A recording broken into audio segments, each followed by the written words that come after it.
सकाळी सकाळीच बाहेर आलो तर मला हे पोट्टे दिसले खेळताना. काय खेळत होते मला काही माहीत नव्हतं, पण तुम्हाला माहीत असेल तर कमेंट करून सांगा. मग तेवढ्यातच छोटूदा म्हणे चाल पेटगावले नाश्ता करून येऊ. फुकटाचा आपण कुठंच सोडत नाही. तिथं गेलो कीच गरमागरम भजे काढणं चालूच होते. मग काय घेतले आम्ही एकच प्लेट गरमागरम भजे, कारण की आपल्याजवळ पैशाची कमी होती. मग भजे झाले खाऊन आणि घेतला मग चहा. मग गावात आलो कीच गोल्याची गाडी आली होती. मग हे पल्ली मला गोला दाखवू दाखवू खात होती. पण आपल्याला काही हे गोला खायचा नव्हता, पण हे अंशा मुले चिडत होता. मग तेवढ्यातच मयुरा आला आपल्या तिजोरीतून पैसे घेऊन. त्यानं पण एक घेतला आणि मले पण एक दिला. मग मयुऱ्या म्हणे आणखीन पाहिजे का? त्याला म्हटलं आपल्याला थम्सअप पाज आता. दिली ना मग घेऊन भावानं थम्सअप. हे मयुऱ्या पा कसा दातानं फोडू राहिला. मग तेवढ्यातच मला अमऱ्याचा फोन आला होता. ते म्हणे चाल शेवतीले काम आहे आपल्याला. मग काय जायचं काम पडलं आपल्याला शेवतीले. शेवती गाव हे आपल्या गावापासून जवळच आहे.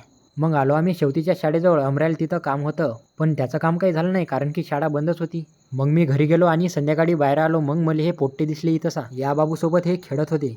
हे बाबू म्हणत होता आपल्याला घोड्यावर बसवायचं, पण आम्ही त्याला वासरावर बसवलं.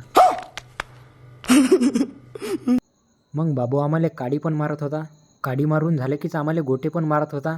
बाबूले आम्हाला मारायला मजा येत होती. मग गोटे मारून झाले की बाबू आम्हाला उडी मारून दाखवत होता. याच्या नादात मी विसरलोच होते की मला वावरात जावं लागते. आपला होता हरभरा काढायचा, पण मशीनचा टायर पंक्चर झाला होता. मग आम्हाला मशीनचा टायर खोलायचं काम पडलं. घेतला मग आम्ही टायर काढून. आता चाललो आम्ही पंक्चर काढायला. भेटू आता पुढच्या ब्लॉगमध्ये.